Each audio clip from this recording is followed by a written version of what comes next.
Hello, my name is Marsh. I'm a Thwack MVP. I'm founder of Silverback Systems, a UK-based partner. I'm here today to talk about the Orion platform at scale. Go big or go home. So why should you listen to me? Well, over the years, I've worked with customers big and small, from a single polling engine all the way up to 8 polling engines, 6 additional web engines, multiple different geographical sites. You name it, I've done it. And before I get into the content today, let's talk about the nightmares that can happen if you get it wrong. Over the years, I've seen more than 3 instances which were proof of concepts, and the customers were having problems and they called me in. I only found out that they had built the whole thing on SQL Express, and they didn't change it. Also, I've seen times where a customer has built something in a virtual environment, but they didn't show the virtual team how big all the system requirements for the Orion platform, and they were running them on itty-bitty little VMs. And then sometimes it's simple as just giving them the right resources, and away they go. Other times you have customers that'll want to actually upgrade their platform, but they're behind the times. So NPM 12.1, 12.2, they want to go up to 12.5 or 12.4 even, if they want to go back a bit, and they find that they can't do that on the platform they have.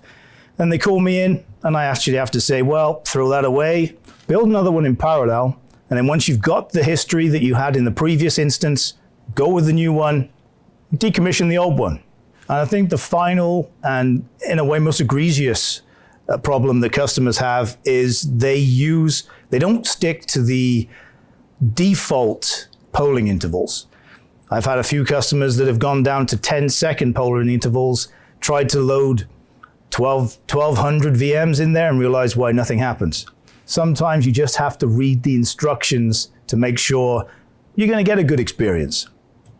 And that leads me into the first piece. When you are looking to scale your platform, the first thing you have to do is make sure you're getting the most out of the platform you already have. So the basics are simple. Make sure that you've built your original platform using the recommended specifications that are on SolarWinds website. Make sure that there's enough resources available, especially if you're building it in a virtual environment. Many times I've seen people lowballing the compute, only to find that they forget to put it up to the recommended when it goes out of proof of concept. Usually the simple things will give you a good foundation and you can forge forward from there.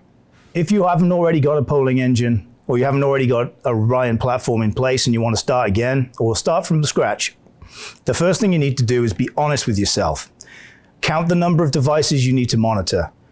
Have a good idea of how many interfaces you're going to have in your platform, and also find out how many applications you're going to need to monitor.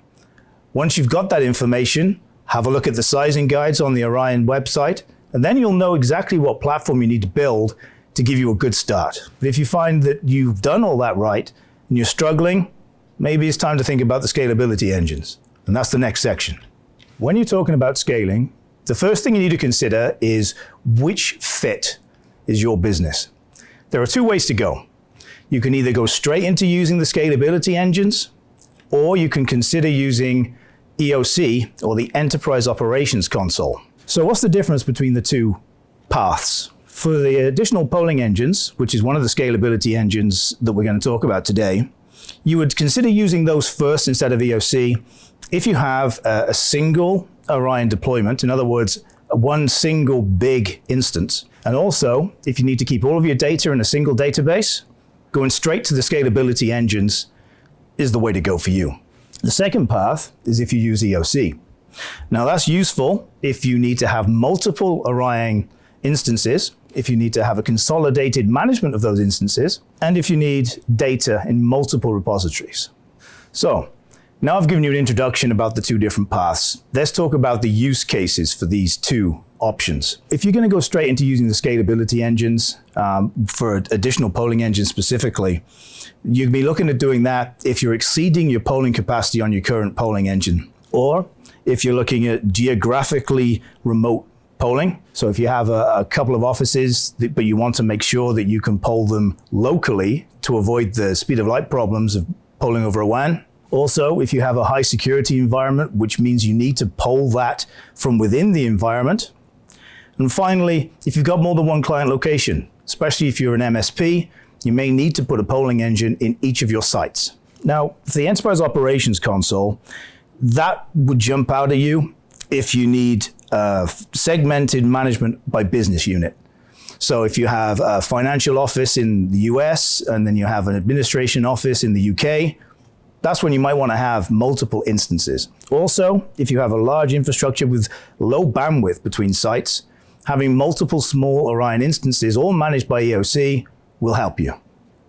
And finally, if you've just bought another business, if you've merged two businesses together, you may have more than one Orion instance in place, but you want to have one oversight over the whole platform.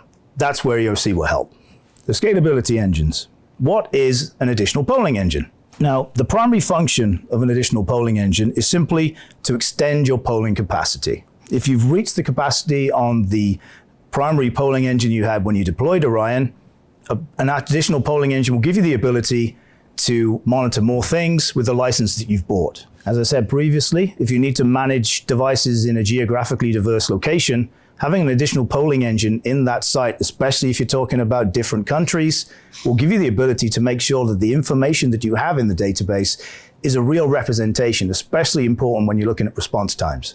For high security environments, like in the UK, the payment card infrastructure or PCI environment, you may not be able to poll across a security barrier. In that case, you may need to put an additional polling engine inside the PCI environment so you can get the information you need without potentially exposing you to risks. And finally, if you have a large infrastructure and you simply can't poll everything from a single polling engine, an API will help you. You can literally put them where you need them and get all that information in a single instance. With the Enterprise Operations Console, what this is, whilst it's not technically a scalability engine, it simply gives you the ability to manage multiple instances from a single pane of glass. For example, if you're a managed service provider, you may need to have an instance of Orion in each one of your customers simply because that's what they've contractually obliged you to do. Also, if you have a large infrastructure but across multiple sites, having an individual instance for each site will give you the ability to scale that site out, but also have everything under one roof. So let's talk about the second scalability engine, the additional web server. And the primary job of this is simply giving your Orion goodness to more people. It also means that you can split out the IIS resources which you would normally use on your primary polling engine across a different server, giving you more power for your polling, maximizing what you get out of your primary polling engine. As concurrent number of users rises, additional web engines will help you make sure that you aren't going to end up with users complaining that the website's slow, or even worse, they can't get to it. You can also put these behind load balancers, making sure that you can control who can access which servers when, and giving you additional capacity should you need it. And also, one of the things that I like to do is to suggest putting your additional web servers inside your DMZ, which means that you can make sure that people can access the information you want, whilst making sure that the integrity of your platform, especially the database, is kept. So when you're looking to scale your Orion instance, the first thing you have to do is choose your path. There are two paths, really. You go straight for your scalability engines, or you look at using EOC, or Enterprise Operations Console, to give you additional management over multiple Orion instances. Why would you want to go straight to an additional polling engine? If you've already reached your polling capacity, but you have licensing capacity available to you, getting an additional polling engine will make sure that you can have that without losing out. It gives you the ability to have more in your single instance, and especially useful if you need to have everything in a single database. For the Enterprise Operations Console, if you have multiple Orion instances, that gives you the ability to manage them all under a single pane of glass. It also means that you don't have to have multiple tabs open and makes it easier for your support teams to manage what you have. Also, if you need to have data in more than one place, you can't have it all in one place. Multiple instances is the way to go. With that explained, let's have a look at the use cases of the two. So I've already touched on it, but additional polling engines will give you additional polling capacity where you need it. Also, if you're an environment that has multiple geographical locations, big sites, and you simply can't monitor it all from a single polling engine, an additional polling engine will allow you to bring all that information into your database and into your views. If, like in the UK with the payment card infrastructure or PCI platforms, you may not be able to poll across a security boundary. Having an additional polling engine inside the security boundary gives you the ability to monitor that information and get it securely into the database without compromising your security. And finally, if you have multiple client locations, they simply may contractually bind you to have a polling engine in their platform. That's where an APE will save you. Now on to the Enterprise Operations Console and the use cases for that one. If you have a need to segment your monitoring, the EOC will give you the ability to have that information in a single pane of glass without binding you to polling across a WAN. Useful if you have low bandwidth in between your sites, but also if you've just had a merger and you have two Orion instances in place and you want to put them all in a single place and monitor them without having to have 2 pages for your operations teams to look at. The EOC will be the way to go. The next section is finding out whether you do need to scale. So there are 3 simple questions you can ask yourself, and if you answer yes to any of these, you'll need to go ahead with a scalability engine. The first question to ask yourself is if you're going to be monitoring more than 10,000 elements. Second, ask if you're going to be needing more than 1,000 agents in your environment. And third, ask how many web users you're going to have. If you have more than 20 concurrent users, you're going to need to scale out. All right, so now we've talked about the scalability engines. Let's give you some more detail on what they can do for you. So the additional polling engine, as I've mentioned, will just give you the raw capacity to monitor more of what you need to have. If you have more than one environment and you need to get that information into one database, that's where an APE will come in play. So I've talked a little bit about the additional polling engine, so let me give you an example from my own experience of why they were needed. I used to work at an MSP, and we needed to expand our polling capacity because the multiple tenancy we had was too difficult for just a single polling engine to handle. We got another additional polling engine and we put it in our biggest customer's environment, and we were able to save all of that polling capacity and move it onto that dedicated polling engine, whilst the original polling engine was able to cope with the rest of it. Now, over time, the other customers, which weren't quite so picky and didn't need their own polling engine, they started growing their environments. And over time, it got to the point where both polling engines were pretty at capacity. And then we needed to think about getting another one. So we had a look and we balanced the polling. And we realized we didn't really need to buy an additional polling engine at that point. We just needed to save some compute cycles on the primary polling server. It turned out that it was the website that was causing problems. IIS was using a lot of resource. There were a number of connections to the website, and that was growing as our customer base was growing. So we thought, well, can we just take this away? Can we move the web content elsewhere? And that's where the second scalability engine comes in, which is the additional web server. By default, around about 20 concurrent sessions is the maximum you can handle, depending on how complex your views are. When you get to that point, you need to think about getting an additional web server, which will give you the additional capacity to service more users at the same time. The beauty of it is you can add as many as you like, and it's relatively inexpensive when compared to adding additional polling engines if it's literally just the compute cycles that the website is using that you need to free up.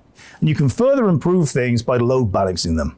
Put them behind F5, for example, and you can make it more efficient for your users by routing them to whichever of the additional web engines is local to them. If you've got users in the United States and your polling engines are in the UK, for an example, it's going to be pretty slow for them. But if you put an additional web engine in their side, it might be quicker, although you still have the speed of light problems, which you can't do anything about. And finally, one of the things that I do recommend, especially if you have security concerns, is putting your additional web engines inside your DMZ. That means that you can control which people can access it while still having the integrity of the back-end database. Because it's on a different network, you can control which ports can go through it. It helps. Another benefit of load balancing your additional web servers is that you can actually perform maintenance on them without any downtime. So if you had 2 additional web engines in production and another 2 additional web engines which are passive, you can switch everything by just changing the load balancing settings onto the passive nodes, do whatever Windows patching or whatever maintenance that you need on the live, and then switch it back. It just gives you that flexibility whilst using a different technology which isn't specifically SolarWinds. With that said, I hope you found this session useful. If you have any questions, you can always get me on Thwack. But for those here today, I'll take your questions now. All right, you, sir. Yeah. Hi. Yeah. I have a really big environment. I'm already using a couple polling engines, so I'm just wondering how many I can use total. Okay. Well, there's two ways you can find out if you need an additional polling engine. If you're an admin user, look at the little bell at the top. You'll get notifications up there which will say that the polling completion is struggling. If you need to check that, and it's a good idea that you do, if you go into your polling settings under settings and have a look at the completion rate, if it's anything below 99, you need to look about it. Because if you have problems, you may end up losing some of your metrics, and that's never good for a monitoring system, right? And as far as your second question about how many you can have 100. So you got plenty of space to grow. Thank you. Okay, you, sir. Yeah, so I've read a bunch of articles about stackable engines, both on Thwack and on the support community. Can you tell me a little bit about that? Okay, so stacking your polling engines is supported, okay? So if you have your primary polling engine and you have compute available, you can put 3 additional polling engine licenses on that server. So effectively quadrupling your capacity on that one box. But you need to have the compute available, otherwise you're going to struggle. If you have an additional polling engine that you need to stack, same rule applies. You can have another 3 licenses on top of that to give you 4 times the capacity. But when I speak to my clients, especially in this age with virtualization being everywhere, if you need additional polling engines, just build another server. It gives you the ability to control where your polling's happening. And if you need to put Windows patching on, for example, you can fail, if you have the capacity that is, you can fail all of the polling from one polling engine you need to patch to a different one, get that server patched up, and then put everything back where it was. And you can use custom properties to find out exactly where the parent polling engine is to make it easy for you so you're not guessing. Thank you for your time. Okay, you, sir. Hey. So I kind of got distracted with some personal projects over the past couple years, and I'm a little behind on my upgrades. I'm running NPM 12.4, but it's all on server 2012. Could you kind of give me some advice on that?